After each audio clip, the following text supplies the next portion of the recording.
Assalamualaikum warahmatullahi ta'ala wabarakatuh. Good day, DZMJ. This is Abdul Malik bin Ismail, and today we'll be playing a throwback video. One of the throwback video involving our interview with former TESDA Technical Education and Skills Development Authority Chair, Secretary General, Undersecretary Boboy Syjuco. Let's watch the video. It can be sued because there is no prohibition in the Constitution today. And I'm talking about the 1987 Foreign Constitution. There is no prohibition that the President is immune from suits. So where did all of these things start?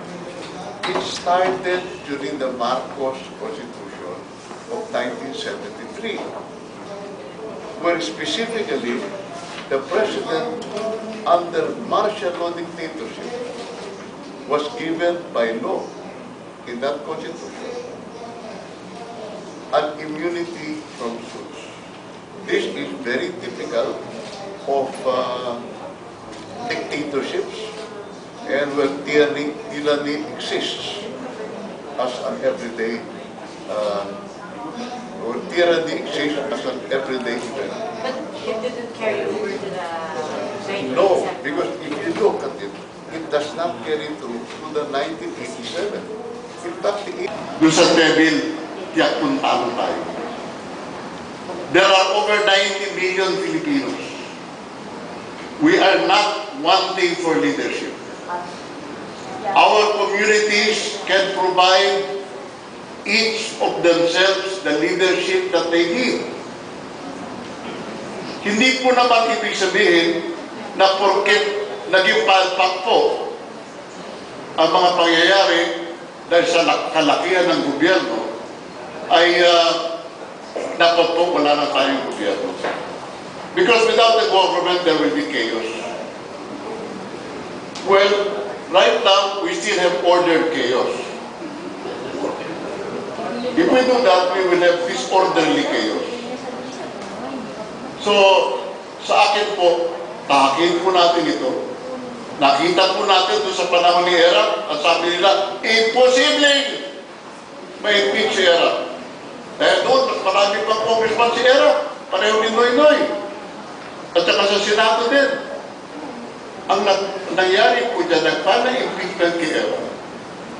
Tapos si Manny Villar, ilang bilang po ito na sunod-sunod eh.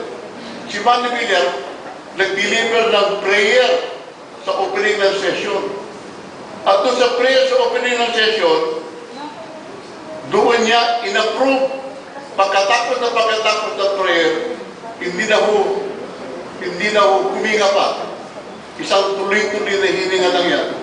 Pagkatapos, binanya ang gavel at sinabi niya na pinapadala ng lower house ang ini-endorse sa Senado. O si Oerap naman po, kapante po rin pagkatapos. At kanya din yung Senado. Eh, pagbang ng gabel ni... I was there. Pagbang ng gabel ni Villar, eh, wala ka dyan. Lahat po ng mga pro-aero to, nagsisigawan. Nagwawala doon sa pro, pero wala na. Nakaakyat na. Tapos nung nakaakyat na, as Juan Libarios will remember, because he was one of the prosecutors at that time, hindi naman po na-impeach si Erap eh. Hindi po ba nag-walk out ang mga abogado ng prosecution? Ng prosecution? Oh. Pero di ba, tapos, Congressman, di ba Mayor Huway ngayon siya? sorry? Mayor Huway ng Maynila. Era.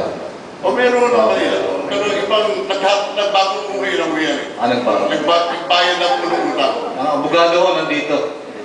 Hindi. Nagbayad ng punong utang at kumbaga po ng complete pardon kay President Arroyo. Okay? So, ano nangyari? Nag-walk out, tapos nagkaroon ng EDSA doors, nag-resign si Era. Na-impeach ba? Hindi. Pero, na people power siya. Yung po natutunan natin is that there is such a thing as people power.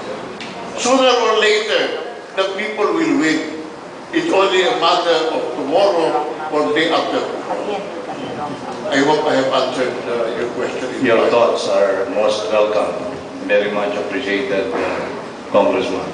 Tapos yung PDAP, nakita agad yung DAP. Ang sabi nga yung Senator Osmeña, I never heard of such an animal. Okay? And all of us never heard of such an animal. Kaya lang nung nabuking, yung 1 million, kaya lang nung nabuking, yung 1 million, kaya lang nung nabuking yung 1 billion, 50 million, na ginamit ni Abad at ni Delon. Pag bili ng na ginamit ni Abad at Drilon, na ginamit ni Abad at ni Drilon pambili ng boto bilang suhol sa 19 senators na tumanggap. Nung na-expose ito, doon lang natin nakita na meron palang sikreto sila. So nung napulgar, lumabas yung baho, nag-isip sila ng pangalan. Kailangan bigyan natin ng legitimacy ito. Kasi para bang taong walang pangalan eh. So, tinawag nilang DAP. So, hindi naman nila pwede sabihin program ito. Kaya sabi nila, itong DAP is a system. Sistema lang ito. Pero ano nga sir, yung sinasabi ng Korte Suprema na unconstitutional yung ano sir, yung DAP, ano pong masasabi? Walang ka-question, ano? Lahat ng ating bayan,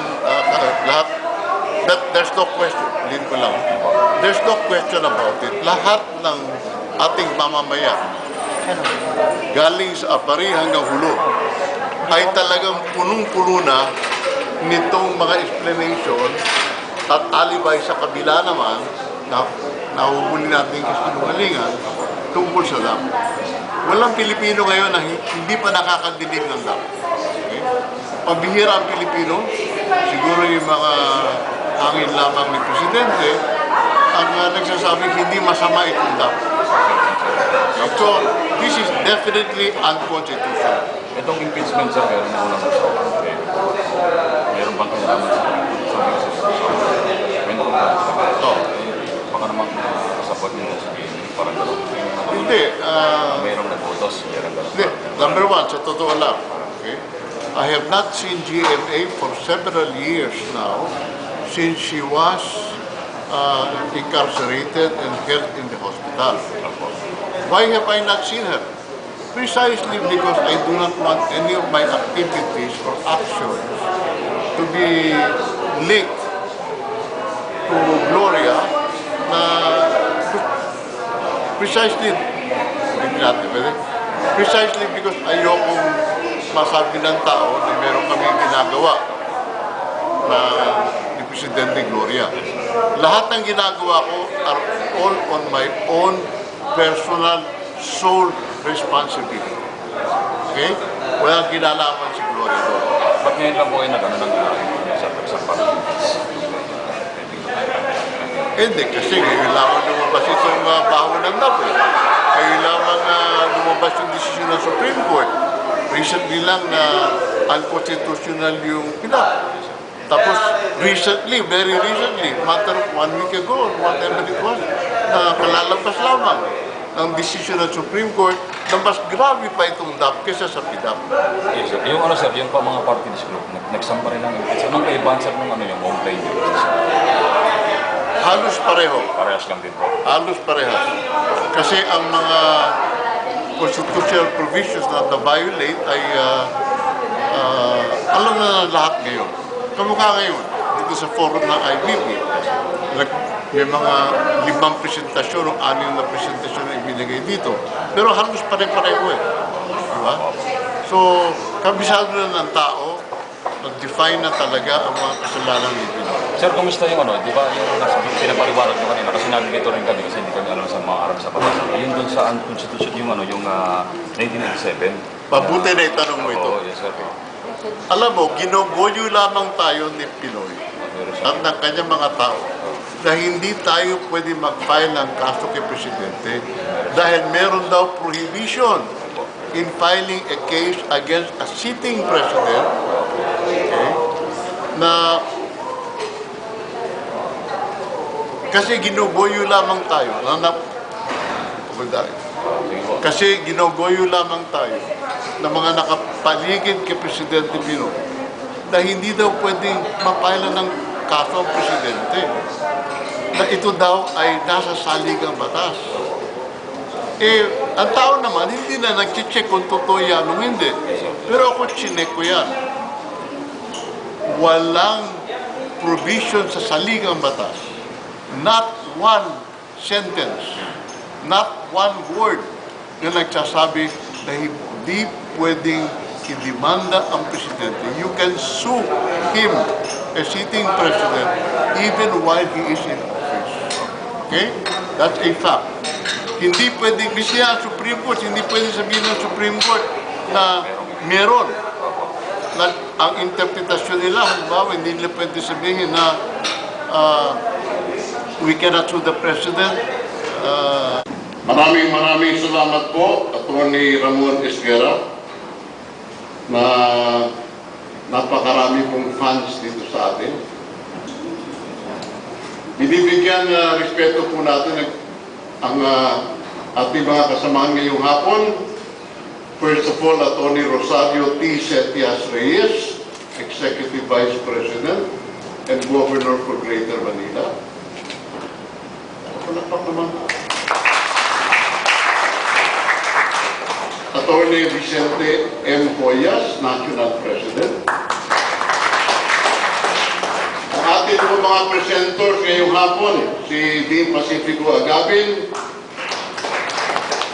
the very active citizen, Mr. Greco Antonius Beda B. Belhica, the esteemed and much admired Congressman Nery J. Cubinares, the hard-working Secretary General of the NUPL, the Honorable Edre U. Olalia, si Harry Roque, I think he has left already. Okay. And of course, ang aking mga kaibigan, former friends of the past, and forever friends for the future, Congressman Rowan Libarios, and my dear Agnes de Benadera. Magandang hapon po sa lahat. At ito na po, gamitin na po natin itong ating 15-20 minutes. Ako po'y naghanda din dito. Please notice the black ribbon. And I have to discipline myself to stick to the subject matter of our discussion this afternoon. It's just what, after the unconstitutional dump, what next? Okay? So ito po ang aking pangalan. I am not a lawyer. I am a lawmaker. I am the principal author and sponsor of Article 13, Accountability of Public Officers, which covered impeachment, the creation of the Ombudsman, and Sandigan Bayan in the 1973 Constitutional Convention, which has carried to Article 11 of the 1987 Code Constitution. Yours is also, ako din po ay sumulat ng dual citizenship law and overseas voting for the 15th Congress. Let's go very fast. Please, okay, click.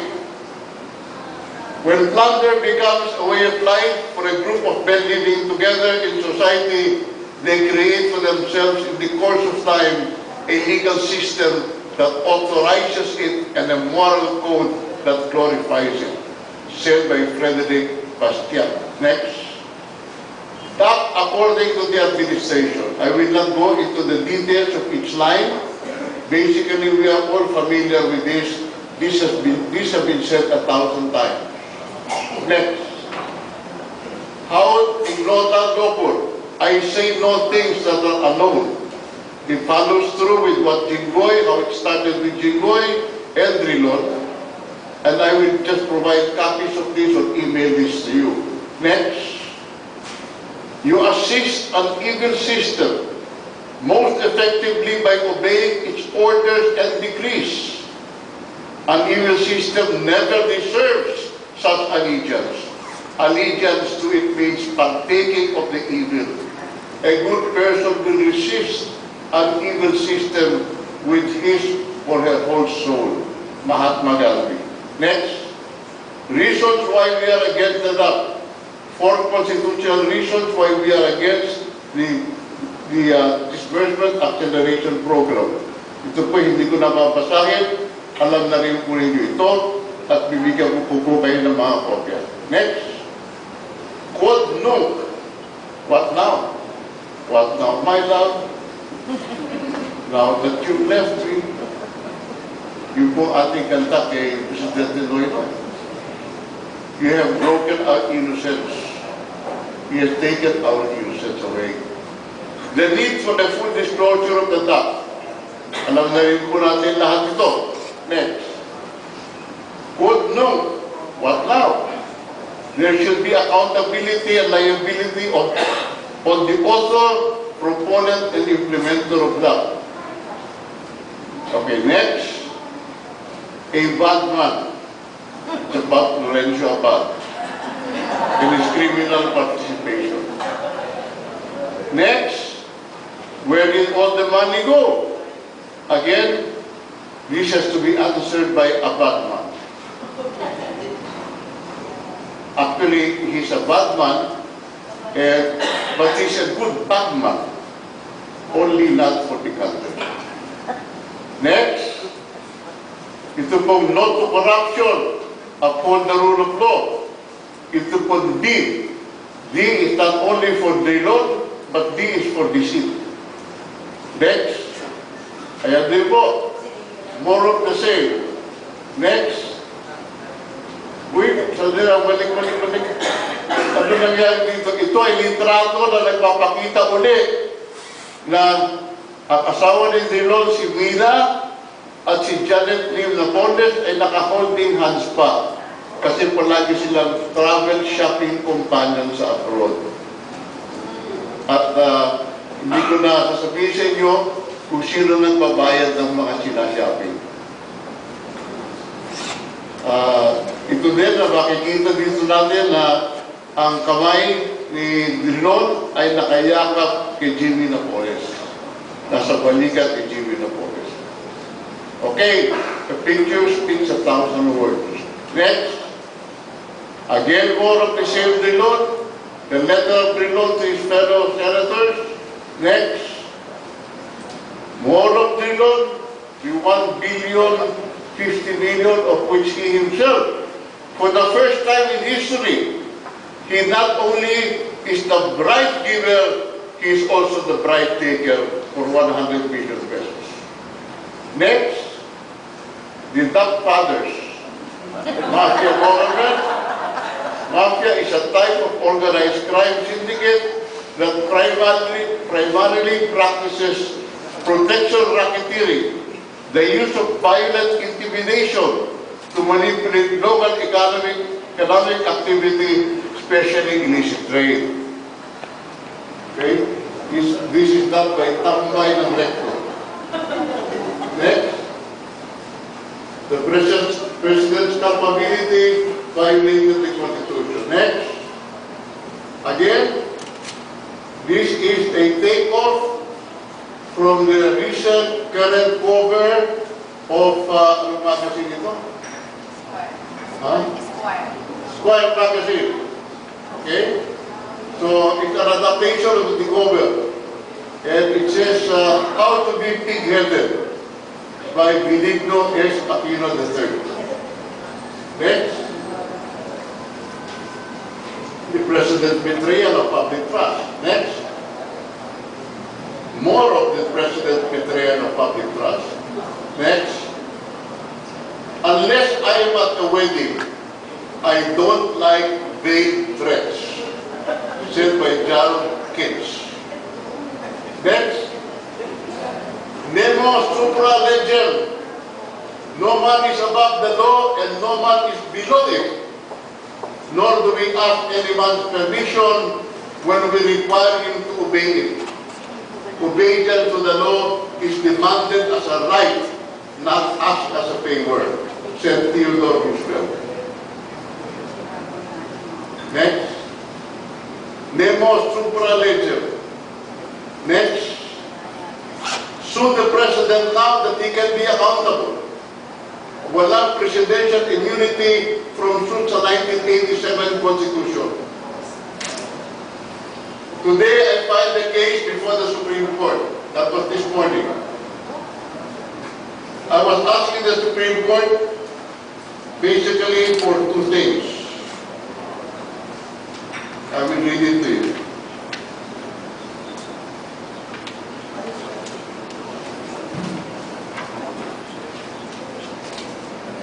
There are two reliefs that I sought. After due consideration of the discussions as above stated, the following are the reliefs most respectfully prayed for to win.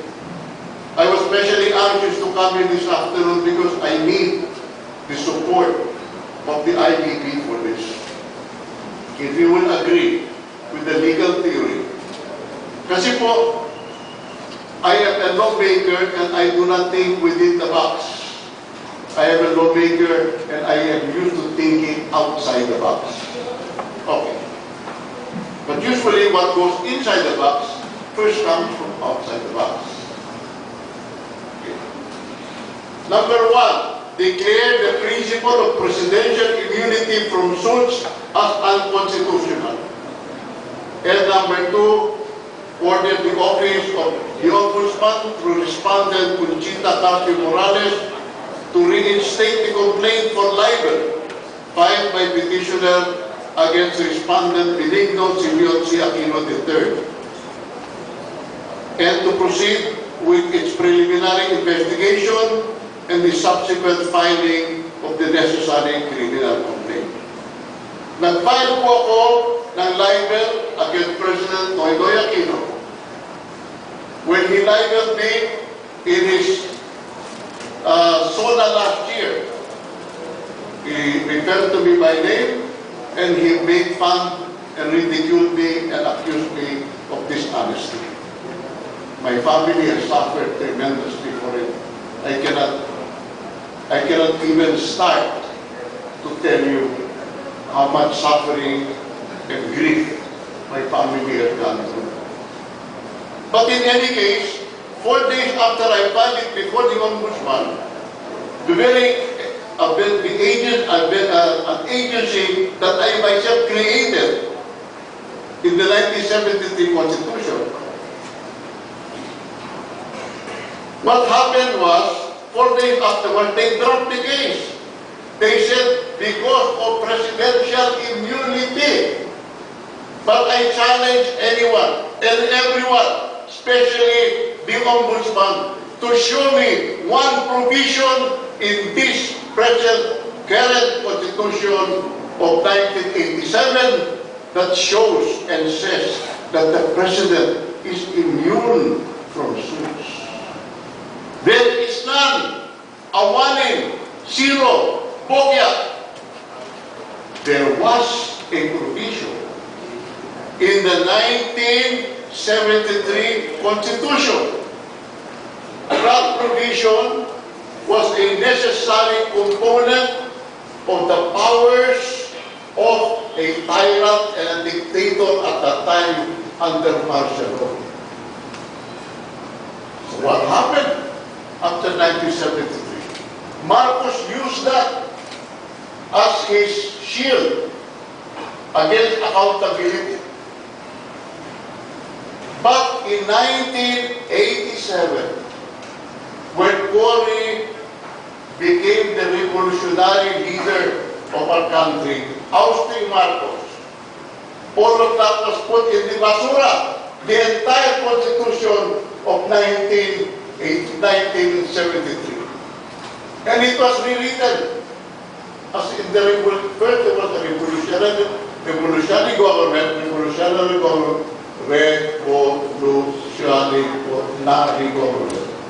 where the Constitution was struck. And then a new one, there was a void, a vacuum. And then a new constitution was written by the Congress and ratified by the people. In this new constitution, showing a provision that says the president has presidential immunity from suits. There is none. Absolutely none. So when the Ombudsman or even the Supreme Court talk about immunity from suit, according to jurisprudence kuno, they are talking about jurisprudence in martial law. And that jurisprudence certainly does not apply today because the situation is different. Besides which, not only is the situation different, Cory herself, if you will remember, went down from the presidency, actually, came back, went down to the level of a private citizen and sued Beltran and Sullivan for saying that she was hiding under the bed during one of the coup d'etat attempts.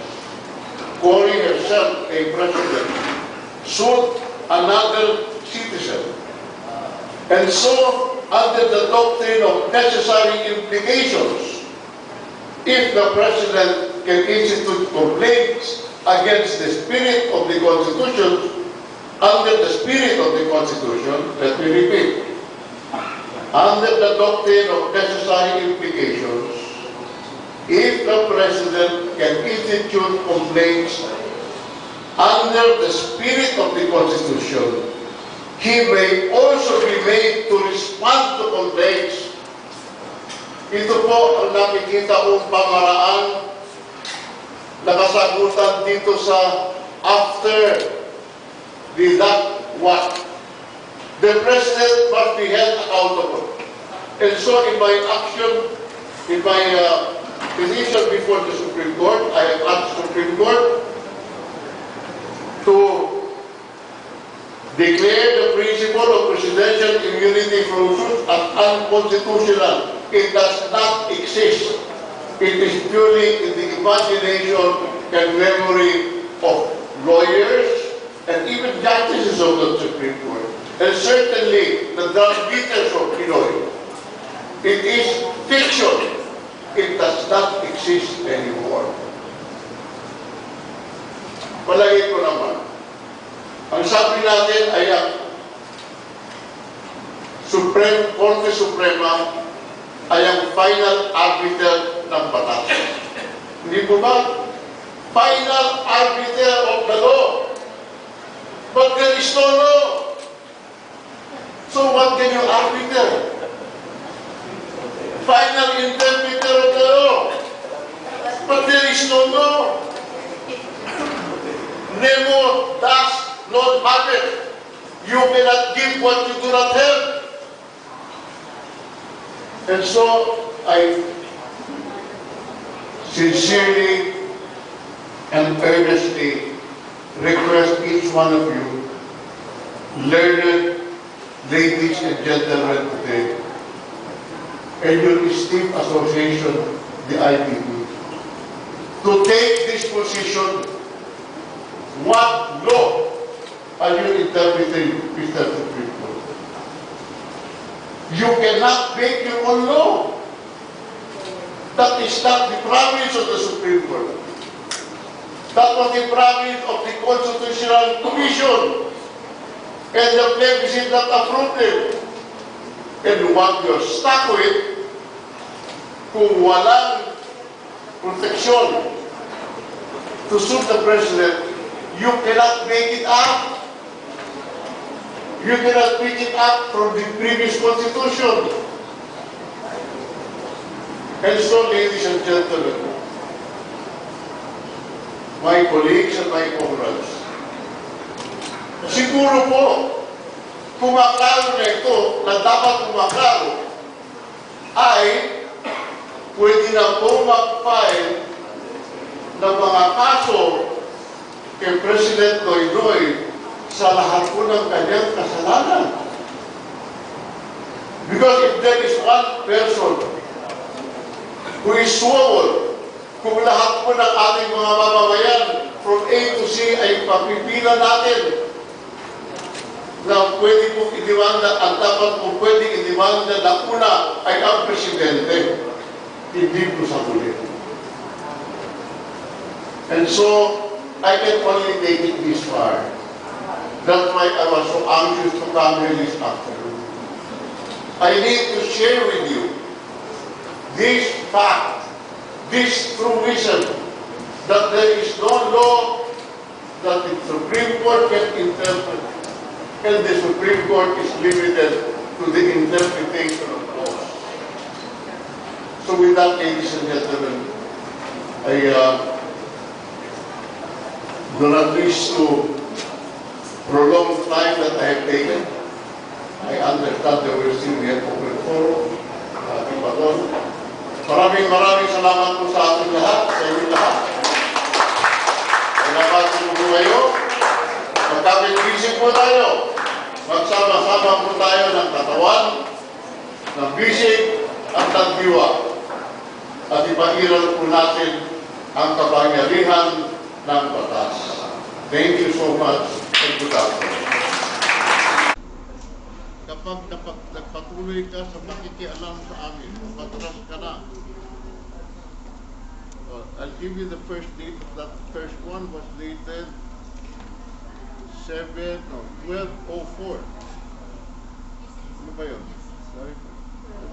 12 August. April 4, I guess. April 4. The other one is lubog. No. The other one is isutok pa ka namin kapag nagpatuloy ka sa pakikialam sa amin. Matras ka na. This was dated 02/04. So I guess May 2nd, no? Kung magpapatuloy ka pa sa pakikialam sa project namin, itutumba ka namin, mag-isip ka. That was dated March 28, 2014. Wala ka nang huwag ka nang magpakamartir. Huwag ka nang magpakita pa sa mga hearing ng JRMT. That's Halao River project yun. Tandaan mo, ang mga martir na pinapatay. At totoo naman, napakaraming martir na makumaharang sa dam. Mag-isip ka kung ayaw mong matulad kay Rizal. Bibigyan pa ako ng monumento, no? Pero ito kung sa yung in relation to your impeachment complaint, sorry? yan po bang nakatunog na mag-file yung impeachment? Are you Ngayon? saying that's why you're receiving more threats? Well, the last few days, I have been looking for Congressmen. As I said kanina, I spoke with Nery Colmenares. I spoke with Renato Reyes of the Bayan Group. I spoke with this young congressman, what is his name? Of Kabataan. Kabataan, in fact, agreed yesterday to endorse it. But at 6:30 when I called him, he had changed his mind. After SONA na raw. So, ang tanong ko, bakit after SONA? Ano bang konsiderasyon? Kung medyo malikot ang utak natin, bakit ba there seems to be a sentiment, there seems to have been an arrangement made that these things will be after SONA? Why? Oh, why? That's why today, since I know my place around Congress, I decided to file it in the record section. So at least I have an official copy. Congress has an official copy. All that it needs is for one congressman to sign. Everything is complete. So, sir, paano natin siya ika-categorize if that's the case? Is it a citizen's complaint, an impeachment complaint? Well, it is an impeachment complaint waiting for endorsement, especially during the last 3 weeks. I believe that there will be an endorsement over the next 3 weeks.